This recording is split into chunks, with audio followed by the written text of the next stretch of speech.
उमर अयूब साहब, नमाज की ब्रेक ले लें सर। मैं जिन्होंने नमाज पढ़नी है वो पढ़ते आएंगे, हम सारे अल्हम्दुलिल्लाह 5 वक्त नमाजी हैं, हम लोग पढ़ते आएंगे। ये मेहरबानी इंटरप्ट ना कीजिएगा। कितना जरा हिंट तो दे दें। नहीं जनाब, चलता जाएगा, सिलसिला चलता है। जिन्होंने पढ़नी है हम लोग इंशाल्लाह पढ़ते, हम सब नमाज पढ़ेंगे, आप बेफिक्र है। हम लोग सारे पढ़ के आ रहे, बेफिक्र है। जनाब स्पीकर, रिन्यूएबल एनर्जी के बारे में बात करते हैं तो आपके वो LNG प्लांट्स इंपोर्टेड फ्यूल पे चल रहे हैं। हर महीने आज उन प्लांट्स की वजह से आपको $800 मिलियन के कार्गोज इंपोर्ट करने पड़ते हैं। $800 मिलियन के रिन्यूएबल एनर्जी प्रोजेक्ट्स इन्होंने शेल्फ कर दिए। जिस वक्त मेरे लीडर ने पोर्टफोलियो एनर्जी का मुझे दिया जनाब स्पीकर, 1 साल के अंदर अंदर इन्होंने रिन्यूएबल एनर्जी का जो टैरिफ रखा था वो 16 सेंट था। हम लोग उस टैरिफ को 1 साल के अंदर अंदर 16 सेंट से नीचे ले आए 2.5 सेंट के ऊपर जनाब स्पीकर, 1 साल के अंदर। कोई पाकिस्तान में कोई हवा इमरान खान साहब ने तेज नहीं चला दी थी, कोई शमसी तवन्नाई तेज नहीं की थी, सिर्फ ये किया था कि इक्वेशन से खांचा निकाल दिया था। ये डिफरेंस था। लोड शेडिंग 80% एरियाज में हमने खत्म कर दी थी। लाइंस हम लोग बिछा रहे थे, ट्रांसमिशन में, जनरेशन में, डिस्ट्रीब्यूशन में जिद्दत ला रहे थे।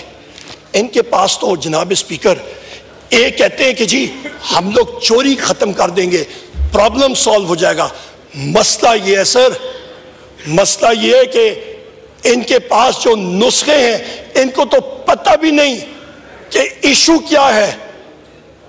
चोरी इस सारी एक छोटा हिस्सा है, इशू मेन आपकी कैपेसिटी पेमेंट्स का है। कैपेसिटी पेमेंट्स इस वक्त 2.1 ट्रिलियन रुपीस से तजावज कर गए हैं। और वो कैपेसिटी पेमेंट्स क्यों है? क्योंकि इनके जो मुआहदे इसी मुस्लिम लीग नून हुकूमत ने किए थे वो गलत टेक और पे के मुआहदे थे कि बिजली बने या ना बने, किराया बिजली घरों को मिलेगा ही मिलेगा।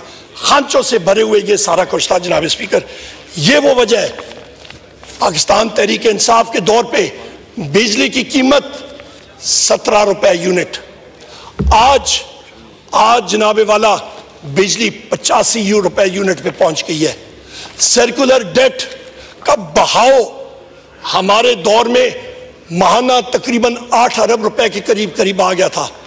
इनके दौर में माहाना सर्कुलर डेट का फ्लो या बहाव 40 और 45 अरब रुपए से तजावज कर गया है। जनाब स्पीकर,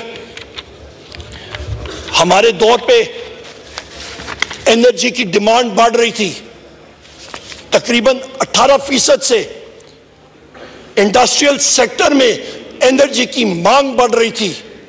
इनके दौर में तो इंडस्ट्रियल सेक्टर मर चुका है, डेड हो चुका है।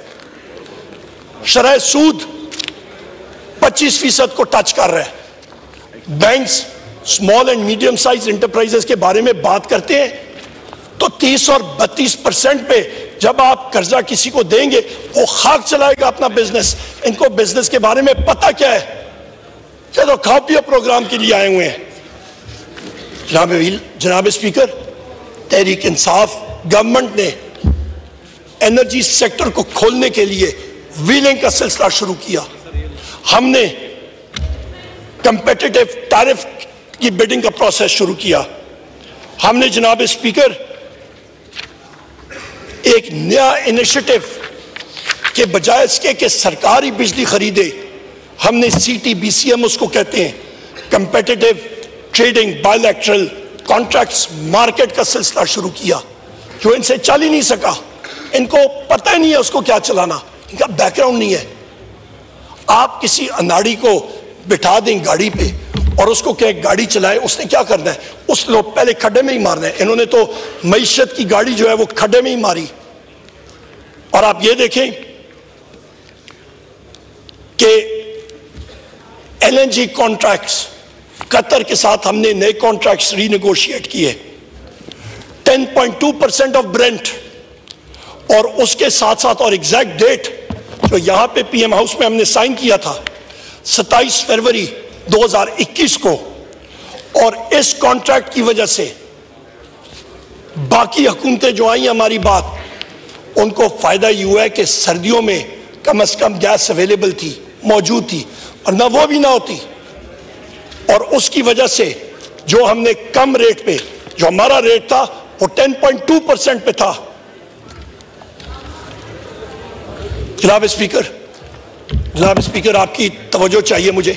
स्पीच फिर लाइव नहीं जारी, मेहरबानी करें आपकी या इंस्ट्रक्शंस आप अपनी रेटिया कायम करें, पीटीवी पे आप मेहरबानी करें कि इंस्ट्रक्शंस जारी करें please.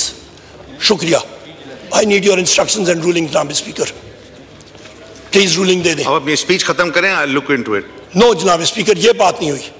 Can't direct the chair please. जनाब स्पीकर प्लीज डायरेक्ट पुराने करें। पार्लियामेंटेरियन हैं, आप इस तरह ना करें। आपको ये सोचना चाहिए, आपके और कोलीग्स हैं। जनाब स्पीकर, फिर शहबाज शरीफ की जब होगी तो शहबाज शरीफ हम पेशेंटली आपको सुन रहे हैं। नहीं, आप काइंडली या स्पीच या फिर उसकी भी नहीं होगी।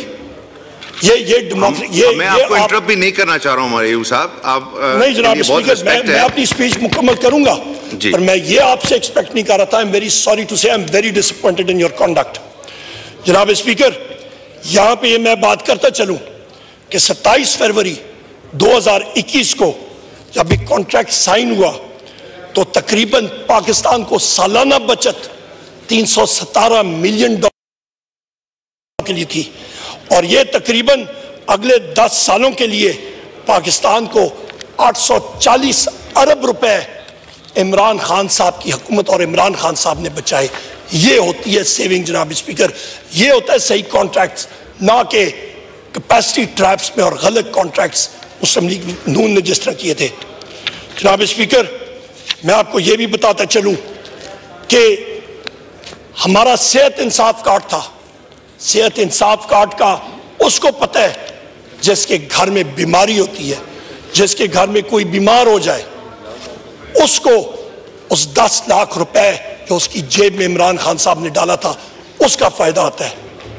ये इनको क्या मालूम, इन्होंने तो उसको कोई कटौती कर दी। उसके बाद जनाब स्पीकर, हमारा वजीर आजम इमरान खान यूएन में गए, नामूस रसालत के ऊपर उन्होंने वहां पे एक बार नहीं 2 बार बात की, और आज वो स्कैंडिनेवियन कंट्रीज मजबूर हो गई हैं कि अभी वो अपनी कवानीन पे नजरसानी कर रही हैं कि मुसलमानों के जज्बात जो हैं वो मजरू होते हैं कि जब गुस्ताखी नबी करीम मोहम्मद सल्लल्लाहु अलैहि वसल्लम की शान में कोई गुस्ताखी हो। तो हमारे ही वजीर आजम इमरान खान साहब गए और यूनाइटेड नेशंस में international day to combat Islamophobia declare किया, और वो दिन बनता है 15 मार्च हर साल। इन्होंने क्या किया जनाब स्पीकर, इनकी तो कोई कंट्रीब्यूशन नहीं थी। जनाब स्पीकर, मैं आपको यह भी बताता चलूं कि यहां पे इनकी हुकूमत जिस चीज के लिए फेमस है वो है फिगर फजिंग। डार साहब के दौर में, इस वक्त वो फाइनेंस मिनिस्टर भी थे, पाकिस्तान को तकरीबन 9 अरब रुपए फाइन में देना पड़ा था क्योंकि वो फिगर फज हुए थे IMF के साथ, और वो कादक आज भी हमें बर्दाश्त करनी पड़ती है। जब ये लोग आए, मैं फिर दोहराता हूं, इन्होंने फिर वो चीज ट्राई की थी रिपीट करने की, पर मैं उस चीफ इकोनॉमिस्ट को सलाम पेश करता हूं।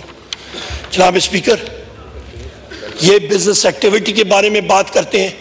बिजनेस एक्टिविटी पाकिस्तान में 86% खत्म हो चुकी है।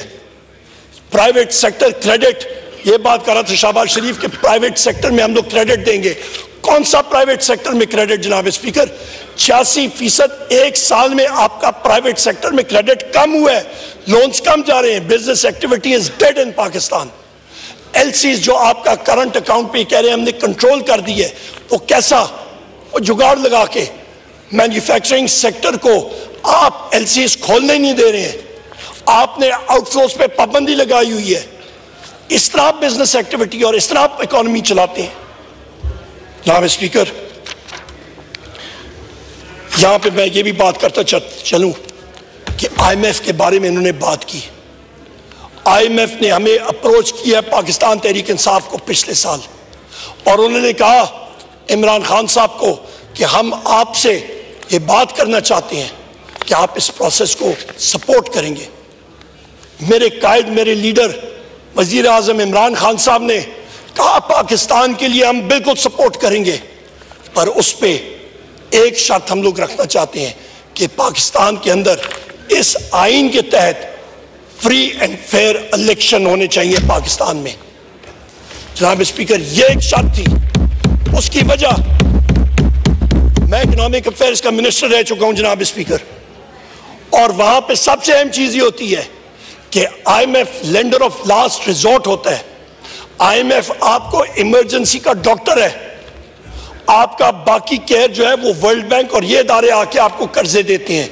आपके ये शहबाज शरीफ कह रहे थे कि जी हम लोग स्ट्रक्चरल रिफॉर्म्स करेंगे, इनमें तो एबिलिटी भी नहीं है, ना ही इमेजिनेशन है स्ट्रक्चरल रिफॉर्म करने की। इनके पास मैंडेट नहीं है स्ट्रक्चरल रिफॉर्म करने का। कैसे रिफॉर्म करेंगे जनाब स्पीकर? और वो कर्जा खुद उन्होंने एतराफ किया कि पे पहुंच गया, और इसकी जो कर्जा जो है जनाब स्पीकर, ये इनकी शाह खर्चियों की वजह से, इनकी गलत पॉलिसी की वजह से तकरीबन 1.2 ट्रिलियन रुपए हर महीने बढ़ रहे हैं। ये जनाब स्पीकर हकायक है इस मईशत की। इनके पास क्या जवाब है कि ये मुल्क में कोई रिफॉर्म्स कर सकेंगे? इनके पास ना मैंडेट है, ना इमेजिनेशन है, ना कोई गेम प्लान है। ये अभी कह रहे हैं कि हम लोग किसानों के लिए सोलर ट्यूबवेल्स का सोचेंगे। और भाई आप तो अभी गवर्नमेंट से गए हो, आपके पास क्या चीज, या आप करते क्या रहे हो इतना देर? आप कहते हैं हमारे पास एक्सपीरियंस टीम थी। कौन सी एक्सपीरियंस टीम है? ये खुद ही अपने आप को एक्सपोज कर रहे हैं। जनाब स्पीकर,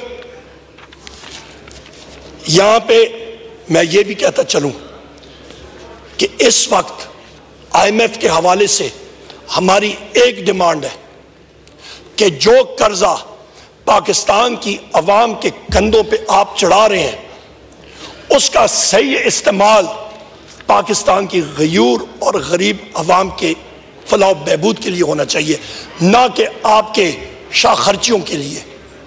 ये हमारी डिमांड है, और उसकी बुनियादी वजह यह है कि हमने ये डिमांड किया है कि फाफेन और पाकिस्तान के लोकल इदारे वो जाके उस फॉर्म 47 को और इसका ऑडिट करें कि क्या ये सही तरह इलेक्शन का प्रोसेस हुआ था या नहीं हुआ था। ये हमारी डिमांड है जनाब स्पीकर। जनाब स्पीकर, यहां पे हमारे बलूचिस्तान के साथी भी मौजूद हैं। लॉ एंड ऑर्डर, आप खैबर पख्तूनख्वा में चले जाएं, आप सिंध में चले जाएं, पंजाब में चले जाएं, बलूचिस्तान में चले जाएं, गिलगित बल्तिस्तान में चले जाएं, इन जगहों में इनकी गलत पॉलिसीज की वजह से और ये केयर टेकर गवर्नमेंट की एक्सटेंशन की वजह से खौफनाक हद तक चली गई है। लोगों में, नौजवानों में एहसास महरूमी है। लोग चाहते हैं कि कोई चेंज आए, और ये वो चीज़ डिलीवर नहीं कर सकते।